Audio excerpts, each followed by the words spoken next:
আরো একটা ঘটনায় চলে যাব এবং এটি একটা ইমেইল, যে ইমেইলটা আমি আপনাদের পড়ে শোনাতে চাই এবং আশা করছি যে ইমেইলটা আপনাদের ভালো লাগবে। চেষ্টা করছি পড়ে শোনানোর মতো, যেভাবে লিখেছেন ঠিক সেভাবেই। আসসালামু আলাইকুম ওয়া রাহমাতুল্লাহি ওয়া বারাকাতুহু।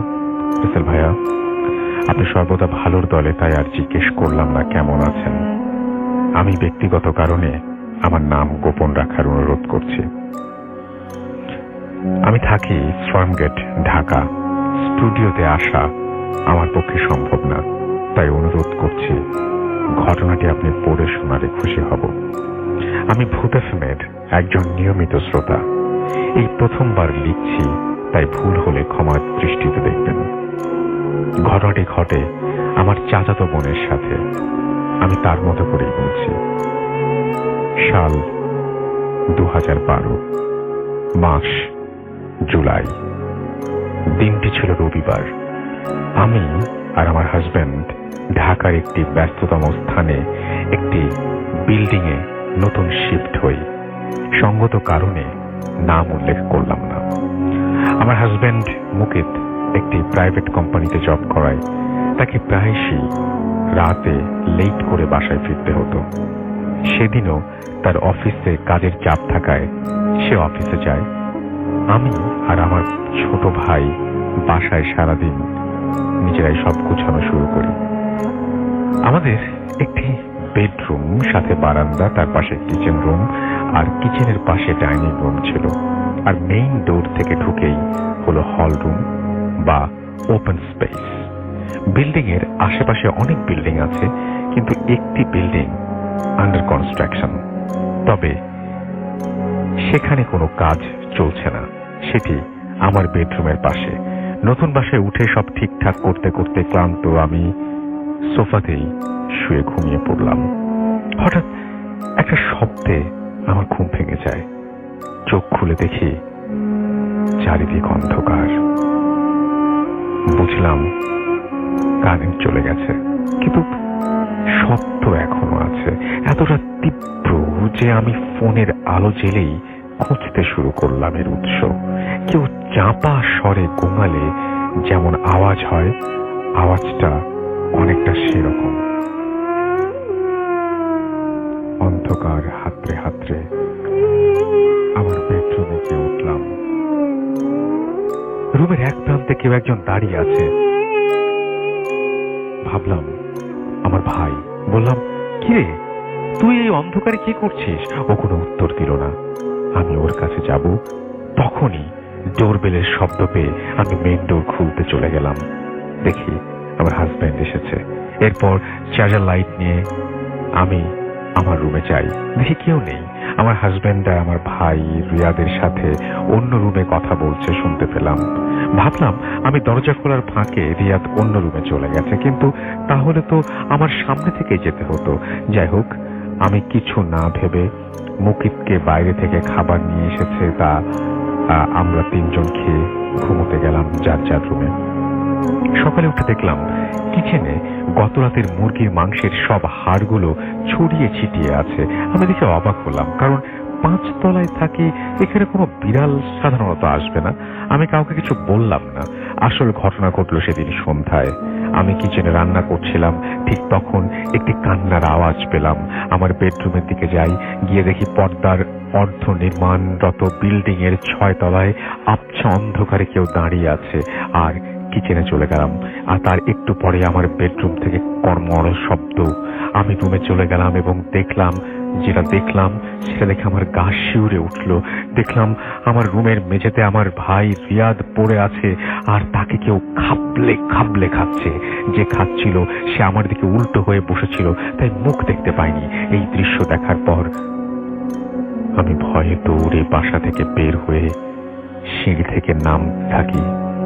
তখন আমার ভাইয়ের সাথে আমার ধাক্কা লাগে। আমি ওকে দেখে আর কিছু মনে নেই। যখন আমি চোখ খুলি দেখি আমি আমার রুমে শুয়ে আছি। আমার পাশে আমার হাজবেন্ড মুকিত আর রিয়াদ ভাই।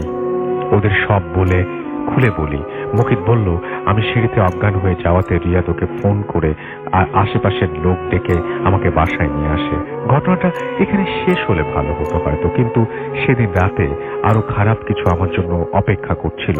রাতে আমার অনেক ঠান্ডা অনুভব হওয়ায় ঘুম ভেঙে যায়, অথচ তখন ছিল গরমের সময়।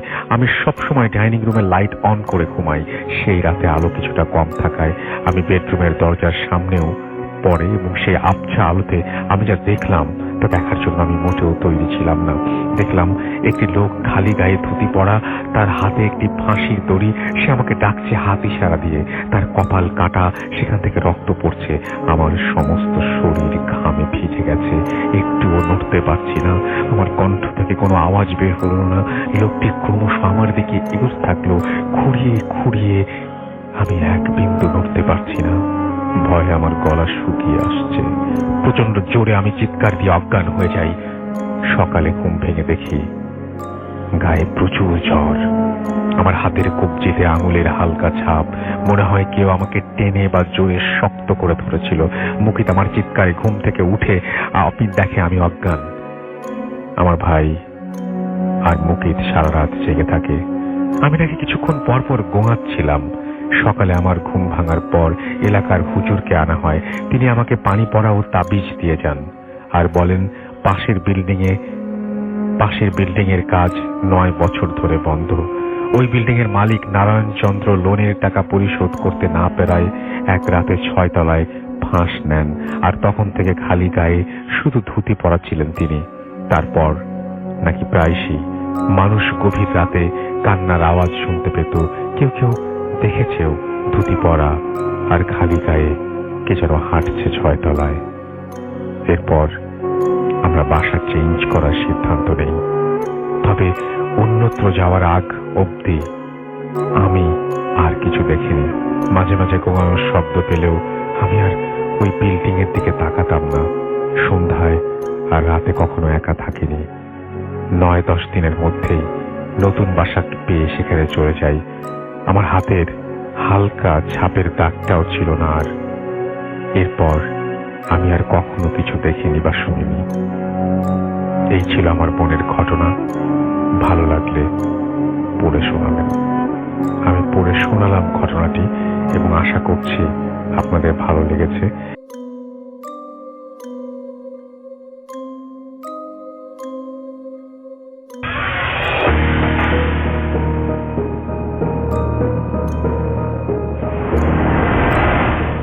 ঝিনাইদহের কোটচাঁদপুর থেকে আমি শামীম, আমার গ্রামের নাম তালসার। আজ যে ঘটনাটি বলবো, এই ঘটনাটি ঘটেছে কোটচাঁদপুরের পাশে সাবদারপুর নামক একটি গ্রামে। তো গ্রামটিতে বেশিরভাগ মানুষই কৃষিজীবী। তো নাম প্রকাশে অনিচ্ছুক এক ব্যক্তি, তার সাথে মাত্র কয়েক মাস আগে এই ঘটনাটি ঘটে গেছে। তো লোকটি ওই গ্রামের স্বনামধন্য চাষী। তার আবাদি অনাবাদি অনেক জমি আছে। তো এই সাবদারপুর রেল স্টেশনের পাশে তার কিছু অনাবাদি জমি ছিল। তো তার ইচ্ছে জাগলো যে সেখানে সে পেয়ারা বাগান করবে। তো পরিষ্কার পরিচ্ছন্ন করে সে ওই জায়গায় উন্নত জাতের চারা রোপণ করলো। তারপর তার কাটার বেড়া দেওয়া হলো, একটি ছোট্ট মাচা তৈরি করে ছাউনি দেওয়া হলো ওখান থেকে পাহারা দেওয়ার জন্য। তো এরকম ভাবে সব ঠিকঠাক করে অপেক্ষা করা হলো পেয়ারা ধরার। তো 4-5 মাস কেটে গেছে। ছোট ছোট ফুল ফল আস্তে আস্তে পেয়ারা ধরা শুরু হলো। তো যারা মোটামুটি পেয়ারা জানেন এই চাষ সম্পর্কে, পেয়ারাটি পলিথিন দিয়ে মুড়ে দিতে হয়, তা না হলে পোকা লেগে যায়। তো সমস্যা শুরু হলো তখন থেকে, যখন সেই চাষি ওই পেয়ারাগুলিকে পলিথিন দিয়ে মুড়ে রেখে চলে আসতেন। তারপরে পরে যে আর সেই পেয়ারাটি আর খুঁজে পেতেন না। তো এটা কেমন ব্যাপার, পেয়ারাটি হারিয়ে যেত। প্রথম চাষি খুব একটা কিছু বুঝতে পারেননি। তারপরে একটা সময় নোটিশ করলেন যে পেয়ারাগুলি আর থাকছে না, যেগুলি সে ওই পলিথিন দিয়ে মুড়ে রেখে চলে যাচ্ছে সেই পেয়ারাগুলি হারিয়ে যাচ্ছে। সে তো বড় অদ্ভুত সমস্যা। তারপরে সে ওই ভাবলেন যে এটা পাহারা দিতে হবে, আসলে কোনো চোর হয়তো বা এটা করছে, এই চোরকে আমার ধরতে হবে। তো তিনি সেই মোতাবেক পাহারার ব্যবস্থা করলেন। প্রথম দিকে তিনি দিনের বেলা পাহারা দিতেন, কিন্তু রাতে দিতেন না। তো এই অবস্থা হওয়ার পরে সে রাত্রেও পাহারা দেওয়ার ব্যবস্থা করলেন। তো একটা রাতে টর্চ লাইট নিয়ে বসে থাকতেন। 4-5 দিন 6 দিন কেটে যায়, কোনো চোরের হদিশ সে পায় না, অথচ পেয়ারাও থাকে না, প্রতিদিন পেয়ারা হারিয়ে যায়। তো এই বিষয়টি সে তার যে পাশে যারা আছে তাদের সাথে এই বিষয়টি আলোচনা করলেন যে এরকম এরকম হচ্ছে। তো আর যারা পেয়ারা চাষি আছে তারা বললেন যে না, আমাদের তো এরকম হচ্ছে না, আমাদের পেয়ারা কখনোই চুরি হয় না। তো তারা সিদ্ধান্ত দিলেন যে তাহলে এই জমি থেকে যখন পেয়ারাটি চুরি হচ্ছে তখন এই চোরটিকে ধরার দরকার। তো এই যে পেয়ারা চাষি যারা আছেন তারা সবাই মিলে এই জমিতে এসে তারা ওই চোরটি ধরার জন্য পাহারা দিতে লাগলেন। তো রাত্রে পাহারা দেয় সবাই মিলে 5-6 জন। এইভাবে পাহারা দিতে দিতে 8-10 দিন 15 দিন হয়ে গেল, কিন্তু কোনো চোরও আসে না, আবার পেয়ারাও থাকে না। তো একদিন 5-6 জন মিলে ওখানে বসে বসে পাহারা দিচ্ছে, কথাবার্তা বলছে। তো একজন হঠাৎ করে দেখতে পেল যে 2 জন মূর্তির মতো আকৃতি বাড়ি থেকে বেশ কিছুটা উপর দিয়ে ওই পেয়ারা বাগানের ভিতরে প্রবেশ করছে। তো তাদের গায়ে চাঁদের আলোর যে রিফ্লেকশন ওটা দেখতে পাচ্ছে। তো সেই লোক চিৎকার করে বলল, ওই যে চোর চোর। তো বাকিরা সেই দিকে তাকালো, তাকিয়ে দেখলো যে কিছু একটা গেল, কিন্তু কি গেল সেটা ভালো করে বুঝতে পারলো না। তারা ওখান থেকে লাইট মেরে ওই জিনিসটার দিকে গেল, যে সেখানে আর কিছু পেল না, নিরাশে ফিরে আসলো। বেশ একটু ভয় ভয়ও লাগলো। তারপর একটা সময় সকাল হলো, সকালবেলা যে জিনিসটা দেখলো সেটা আরোই অদ্ভুত। দেখলো পেয়ারা আছে, কিন্তু প্রত্যেক পেয়ারাতে একটু কামড় বসানো। তো এই জিনিসটা দেখার পরে একটু ভয় পেল। তারপরে ওরা ওখানে আর থাকলো না। তো ওখান থেকে যেয়ে সে যে চাষি যার জমি, সে গ্রামের বেশ যারা জ্ঞানী গুণী আছে তাদের কাছে এই বিষয়টি বললেন। বলবার পরে খুব একটা উপকার হলো না, কোনো সমাধান মিলল না। তারপরে একটা তান্ত্রিক বাবা আছে, সেই গ্রামে তিনি গেলেন।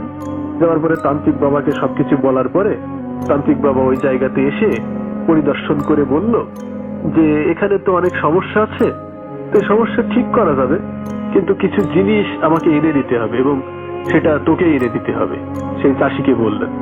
তো সে চাষি তার শর্তে রাজি হলো। রাজি হবার পরে সে শর্ত দিয়েছিল যে ওই শ্মশান থেকে একটু ছাই এবং আরো বেশ কিছু জিনিস, এইসব দ্রব্য এনে দিতে হবে, দিলে সে এইটার সমাধান মিলতে পারবে। তো গেল, একদিন সে শ্মশানে গেল। যাবার পরে শ্মশান থেকে সেই জিনিসগুলো সংগ্রহ করলো, করে সে উঠে আসছে। এই সময় হঠাৎ করে 2 মানুষ তার সামনে। তো এই 2 মানুষ বসে আছে চুপচাপ একটি লাশকে সামনে রেখে। তো তাদের দিকে লাইট মারলো, কিন্তু শর্ত দেওয়া ছিল যে কারোর সাথে কোনো কথা না বলতে। তো লাইট মারলো ঠিকই, কিন্তু কোনো কথা বললো না। তো এইবার চলে আসলো বাড়িতে, এসে সেই তান্ত্রিককে সেই জিনিসগুলো দিল। দেবার পরে সে তান্ত্রিক সেই জিনিসগুলোকে একটি মন্ডে তৈরি করে এই মন্ডটি তার ওই বাগানে পুঁতে রেখে দিতে বললেন। তো সেই চাষি ভাই সে তার ওই বাগানে সেই মন্ড পুঁতে দিল, দিয়ে সে বাড়িতে এসে একটু রেস্ট করলো। সন্ধ্যাবেলায় চিন্তা করলো যে যাই আমার বাগান থেকে একটু ঘুরিয়ে আসি, দেখি কি অবস্থা।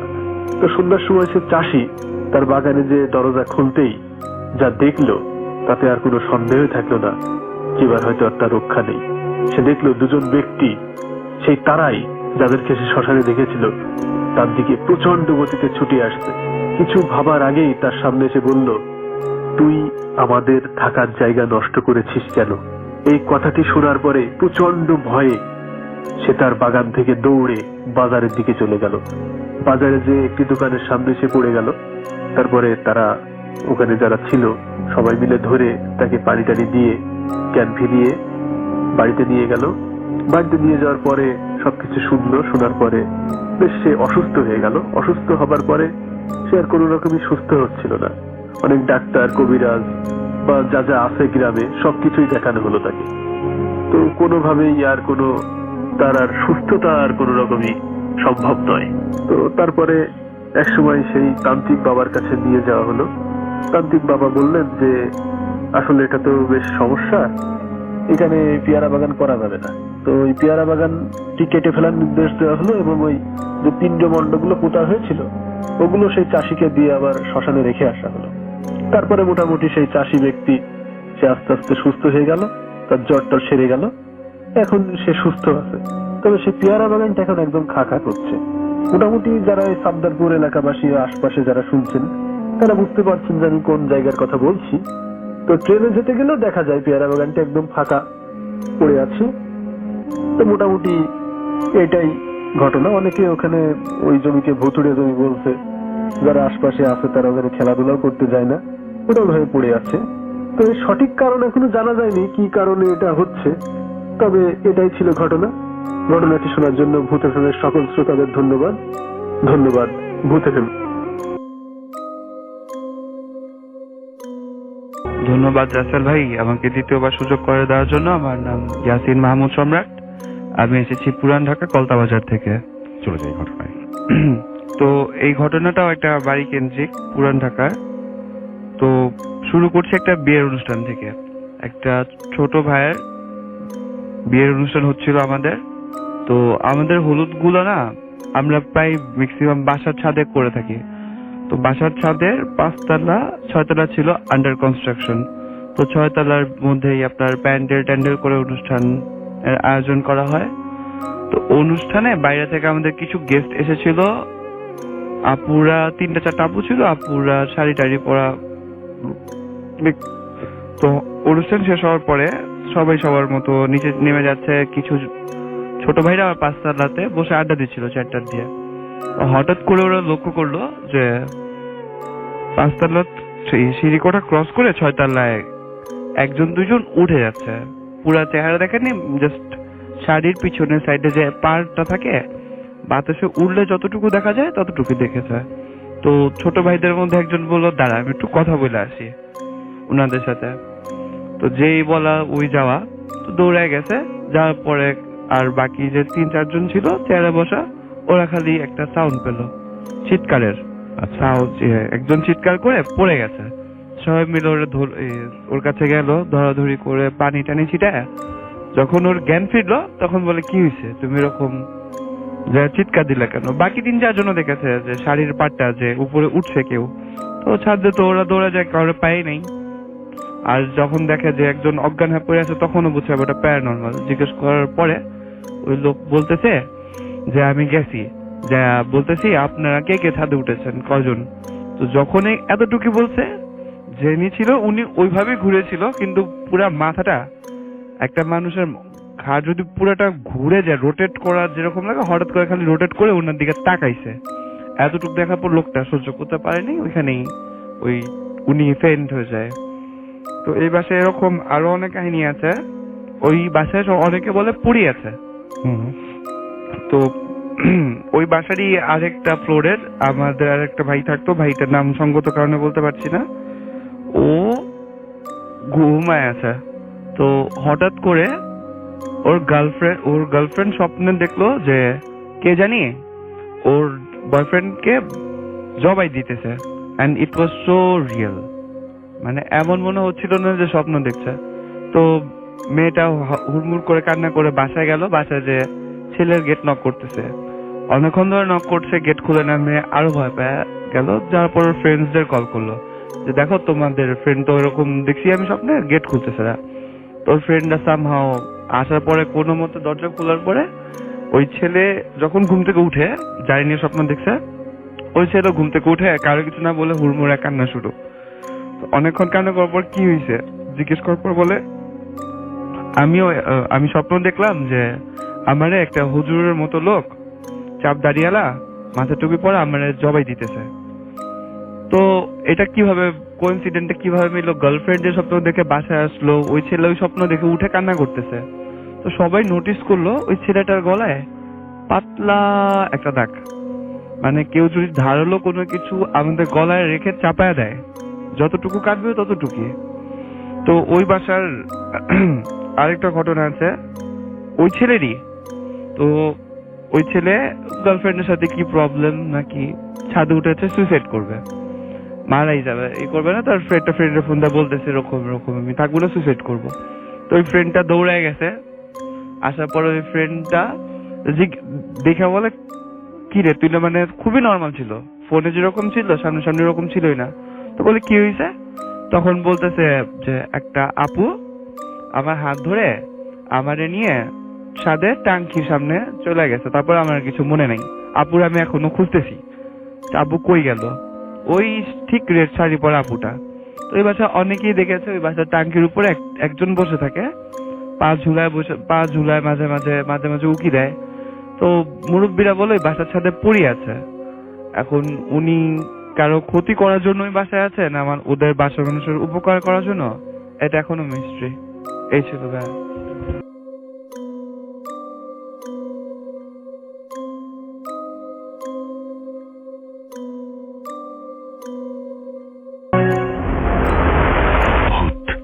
FM.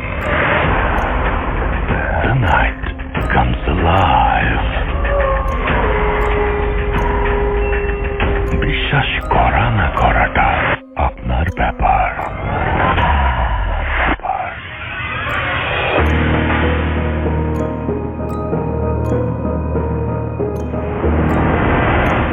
আসসালামু আলাইকুম রাসেল ভাই, আমার নাম আলী হাসান রুবেল। আমার বাড়ি কিশোরগঞ্জ জেলার গছিহাটা গ্রামে, আর বর্তমানে আমি ইরাকের কুর্দিস্তানে থাকি। যাই হোক, আজকে আমি যে ঘটনাটা শেয়ার করব, জানি না এটা বিশ্বাস করবেন কিনা, কিন্তু এটা একটা বাস্তব ঘটনা। যাই হোক, আমি আমার ঘটনায় যাই। ঘটনাটা ছিল আপনার 2004 সালের বন্যা চলাকালীন সময়ে, আর ঘটনাটা ঘটে আপনার কিশোরগঞ্জ জেলার নিকলি উপজেলায়। তো নিকলি উপজেলায় এমন কিছু গ্রাম ছিল যে গ্রামগুলোতে আপনার বন্যা চলাকালীন সময়ে কেউ যদি মারা যেত তো লাশগুলা দাফন করার মতো ব্যবস্থা ছিল না। তো এই সময় কেউ যদি মারা যেত তাহলে নৌকায় ভাসিয়ে দেওয়া হতো, আর পাশের এই লাশের পাশে একটা কাগজে লিখে দেওয়া হতো যাতে লাশটাকে দাফন কাফনের ব্যবস্থা করা হয়। তো একদিন এমনই একটা লাশ আসে আপনার মহরকোনা নামের একটা গ্রামে।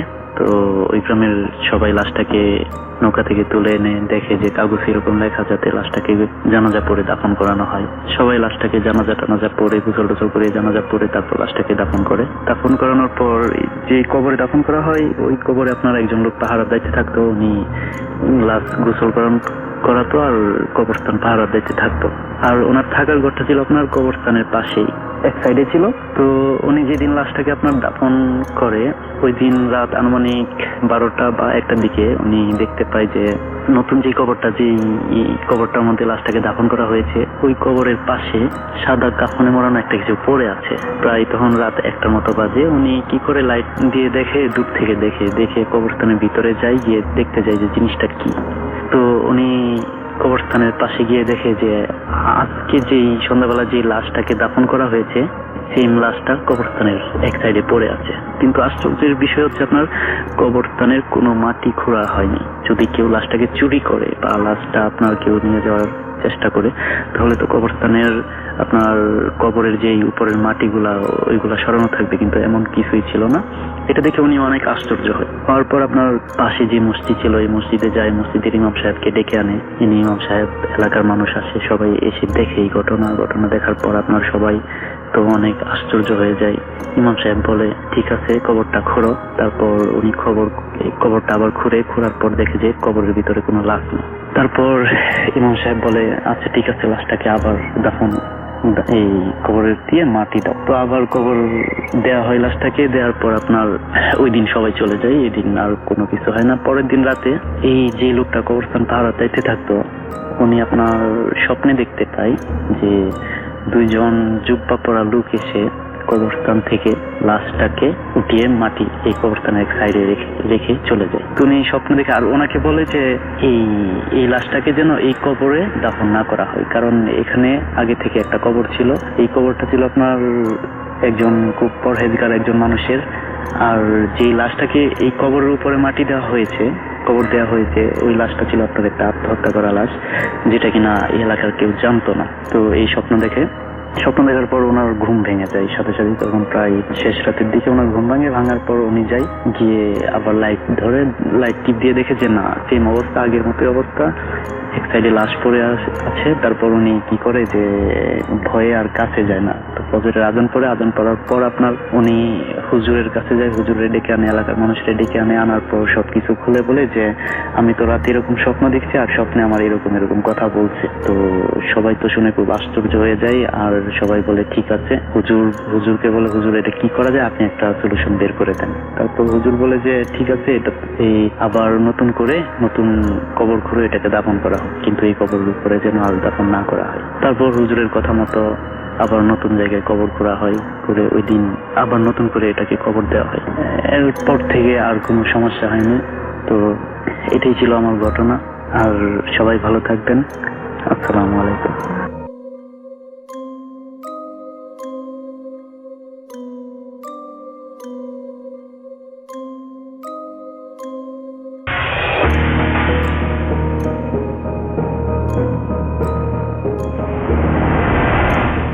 আসসালামু আলাইকুম রাসেল ভাই, আমি তন্নি, আমি সিলেটের একটা প্রাইভেট মেডিকেলে পড়ি 4th ইয়ারে। তো ঘটনাটা ছিল হচ্ছে গিয়ে যখন আমি ক্লাস 9-এ পড়ি, তখন ঘটনা ছিল এরকম যে আমি স্যারের কাছে পড়তেছিলাম বাসায়, অ্যান্ড আমার বাসায় সবাই চলে গেছিল একটা বিয়েতে এক্সেপ্ট আমি। আর আমার বাসায় একটা মেড ছিল, মেডটা রান্না করতেছিল রান্নাঘরে, অ্যান্ড আমাদের বাসাটা অনেক লম্বা, মানে অনেক লম্বা টাইপের বাসা, অনেক পুরানো দিনের বাসা। তো একটু অনেক লম্বা বারান্দা নিয়ে বা আসাম প্যাটার্নের যে বাসাগুলো থাকে ওই রকম। তো স্যার কাছে পড়া শেষ, আমি যখন রুমে ব্যাক করি তখনও আমার বাসায় কোনো মেম্বারই আসেনি, শুধু আমি ছিলাম আর ওই মেয়েটা ছিল বাসায়। তো আমি আমাদের রুমে আমার বই খাতাগুলো টেবিলে রাখি, তখন দেখি যে আমারই মতো, একদমই আমার মতো দেখতে একটা মেয়ে, মানে আমারই আরেকটা ড্রেস পরে সে মানে বিছানার মধ্যে বসে আছে জাস্ট একটা কর্নারে। অ্যান্ড আমি যখন তাকাইছি তখন সে আমার দিকে তাকাইছে, and she just smiled. And আমি আমি মনে করছি আমার মনের ভুল হয়তো বা যাই হোক না কেন, আমি মানে খুব অবাক হয়ে গেছিলাম দেখে, বা আমি কিছু বলতেছিলাম না। তো আমি প্রচন্ড অপ্রস্তুত ছিলাম ওই মোমেন্টটায়। জাস্ট আমি বইটা রেখে আমি একটা দৌড় দিয়ে আমি জাস্ট মেয়েটার কাছে চলে যাই। তারপর আমি এই ধরনের কোনো কিছু ফেস করি নাই কয়েক বছর পর দুর্গাপুজোর টাইমে, লাইক 2018-এর ঘটনা, সেপ্টেম্বরে। তো সবাই রাজের বাসায় চলে যায়, নিচের তলায় জাস্ট আমি, আমার পাশের রুমে একজন আর তার পাশের রুমে একজন, মানে তিনজন মনে হয় আমরা ছিলাম, কিন্তু সেপারেট রুমে। আমি আমার রুমে একাই ছিলাম। তো একদিন রাত্রে আমি পড়ছিলাম, পড়ার পর 2টা থেকে 3টার মধ্যে আমি ঘুমিয়ে যাই। তো ঠিক ফজরের আজানের ঠিক কিছুক্ষণ আগে আমি হঠাৎ করে ঘুম ভেঙে ওঠার পর আমি দেখি যে আমার রুমের ফ্যান থেকে আমার লাশ আমার সামনে ঝুলছে। সেটা আমার লাশ আমার সামনে ঝুলছে, আমি কি বলবো আমি জানি না ওই মোমেন্টে। তো আমারই একটা ওড়না দিয়ে পেঁচানো গলায় আমার লাশ আমার সামনে ঝুলছে। দ্য থিং ইজ দ্যাট আমি আমার কাছে আমি যত মন্ত্র জানি আমি সব মন্ত্র একটা একটা করে জাস্ট বলা শুরু করি। অ্যান্ড ঠিক যখন আমি আমার মন্ত্রগুলা শেষ করি, 108 বার আমার জব হয়ে যায়, ঠিক তখন আজানটা দেয়। অ্যান্ড ওই আস্তে আস্তে মন্ত্র করা শুরু করার সাথে সাথে ওই জিনিসটি টিক টিক টিক করে মিলানো শুরু করে, এবং যখন আজানটা স্টার্ট হয় তখন টোটালি জিনিসটা ভ্যানিশ হয়ে যায়। ওই জিনিসটা আমি আর দেখি নাই। আমার গলায় কিছু তাবিজ থাকে অ্যান্ড কিছু স্টোন থাকে, যেগুলো হচ্ছে গিয়ে হরোস্কোপের জন্য দেওয়া হয়েছে। ওইগুলা আমি পড়ি সবসময়। ওই দিন আমি কোনো একটা রিজনে খুলে রাখছিলাম, খুলে আমি ঘুমায় গেছিলাম, অ্যান্ড ওঠার পর আমি এই জিনিসগুলা দেখি। তো যাই হোক, আমি তাবিজগুলা বা ওইগুলা কখনোই খুলি নাই। সো আমি আর এই পর্যন্ত এগুলো কখনো কিছু ফেস করি নাই। আর আমি যেহেতু মেডিকেলে পড়ি, এখানে অ্যাকচুয়ালি সবাই আমরা এইসব ব্যাপারে কখনোই বিশ্বাস করি না, বা we sleep with bones and everything, like আমরা স্কেলেটলস নিয়ে ঘুমাই বা ব্লা ব্লা ব্লা। আমি যা দেখছি, আমি যা এক্সপিরিয়েন্স করছি সম্পূর্ণ একটি সত্য ঘটনা। আর আমি অ্যাকচুয়ালি এরপরে আমি সাইকিয়াট্রিস্টও দেখাইছিলাম আমাদের কলেজে, যে if it's something else, and উনি অ্যাকচুয়ালি আমার কোন ধরনের কোনো ব্যাখ্যা দিতে পারেননি। কারণ সাইকোলজিক্যাল ব্যাখ্যা একটাই হইতে পারে যে হয়তো আমি একা ছিলাম, কোনো কারণে ভয় পাইছিলাম, বা কোনো একটা হরর মুভি দেখছি, বা এর জন্য কিছু একটা বসছে আমার মাথায়। বাট আমি কখনোই হরর মুভি দেখি না বা এই ধরনের কোনো কিছু চিন্তা করি না। তো যাই হোক, এখানে আমি আমার ঘটনা শেষ করছি। উইথ বেস্ট উইশেস ফর ভূত FM।